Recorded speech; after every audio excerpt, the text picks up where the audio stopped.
Book 2, Counsel. There hasn't been an assembly called since Odysseus left for Troy. Who calls us together now? I called the assembly. That's Telemachus.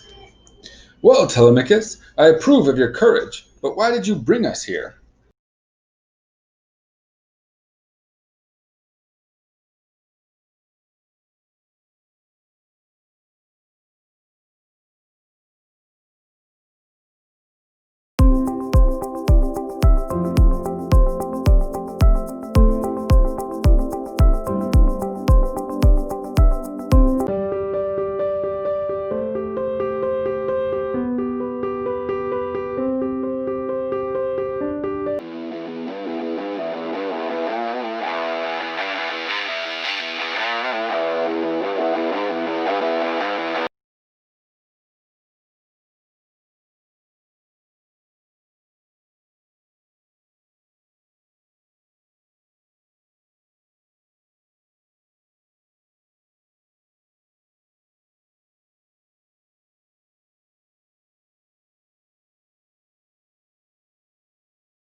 Ithacans, hear me. If a man steals another man's goods, we call him a thief and cut off his hand. But there have been 100 suitors in my house for 7 long years now, stealing our goats and cattle, our fat sheep and our wine, to feast themselves on while they pester my mother for her hand in marriage. You all know this is wrong, yet you let them get away with it. Telemachus, what bold words!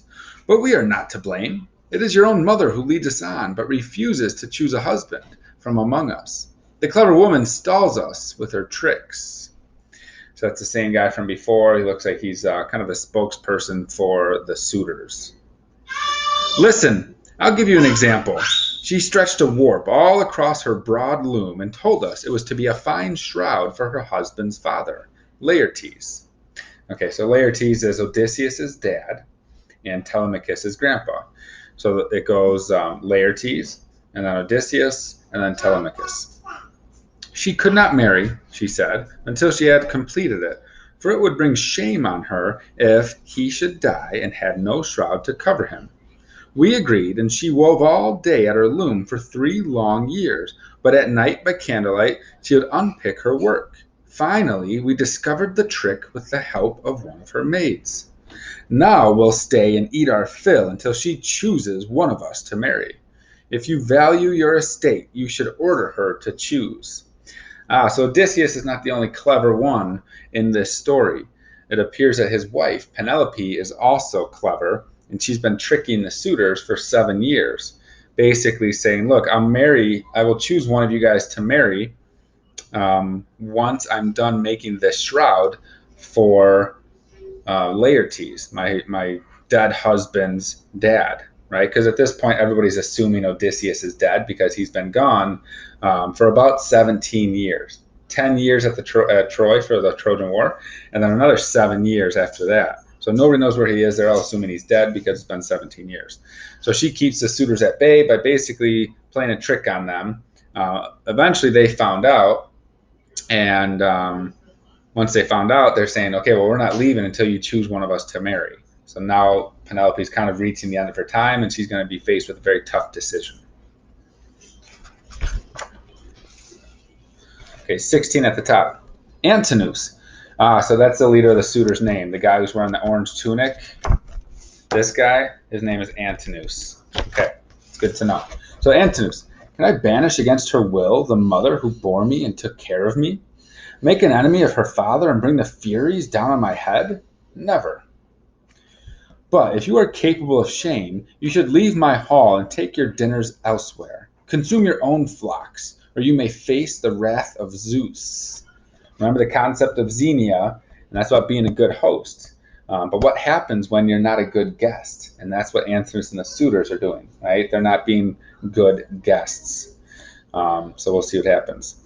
And of course, after he says that, you see the birds up here. I'm not sure if they're eagles or hawks, at least not from this image. Then you see the next one, and it looks like they're probably a type of hawk, type of bird, which is a bad omen because they're coming down and they are scratching Antinous right after Telemachus said that you should leave, otherwise you're going to face the wrath of Zeus, right?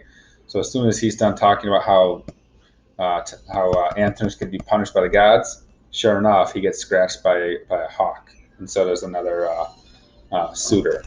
And then in the next panel, they get pooped on, right? Okay. A sign of doom. Odysseus will not be long gone, and he brings bloody slaughter for these suitors. Again, they would read nature as portents. Portents were signs, and they would look into them as a way to kind of like astrology, the way you might read into astrology and determine someone's what's going to happen to someone. Okay. So they see the sign of the birds attacking the suitors and pooping on suitors as Odysseus will return and get rid of the suitors. Okay. Quiet, old man. Not all birds are omens, and you'll only make trouble for the boy if you encourage him with your babbling. We fear no one, least of all you, Telemachus. If you want to be rid of us, tell your mother to marry. Eurymachus, I've made my appeals, and now I'm done with arguing. But Ithacans, lend me a fast ship and a crew of 20 men to take me to sandy Pylos, then to Sparta, to seek word of my father. Maybe I will hear news of him from those who were at Troy. If they can tell me he is dead, I'll raise a tomb for him, give him funeral rites, and tell my mother to take a new husband.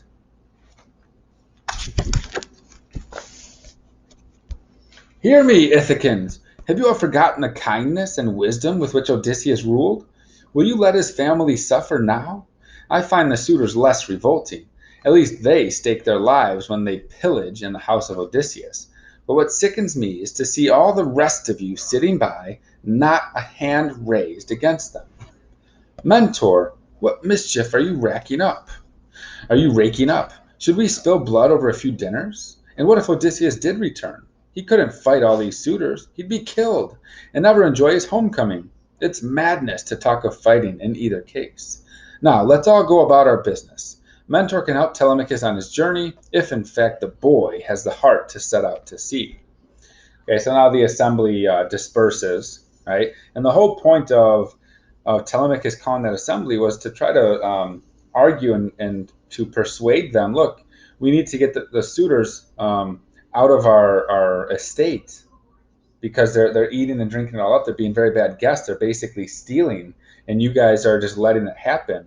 And basically, by the end of the assembly, Telemachus hasn't quite convinced everybody to help get rid of the suitors, but he has convinced them that he will go and search for his dad. Right? He'll go and search for Odysseus, and if he finds out that Odysseus is alive, he'll come back and let everybody know, and the suitors will leave.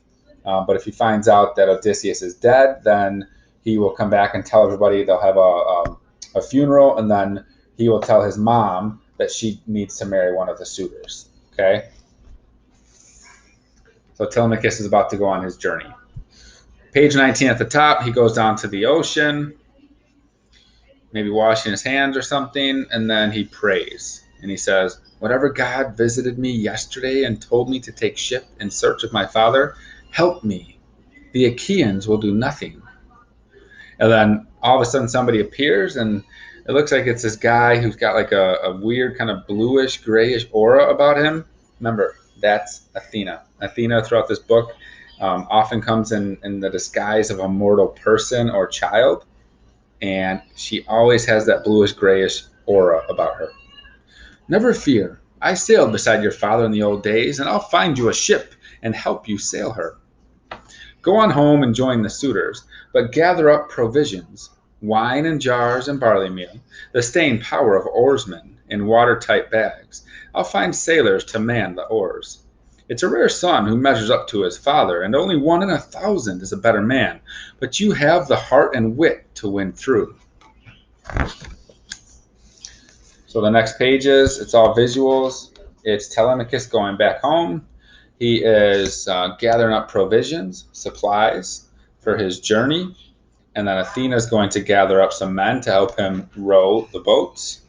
The next scene is late at night or maybe early the next day, and they sail off, and that's the ship sailing out. Book 3, Pylos, is next.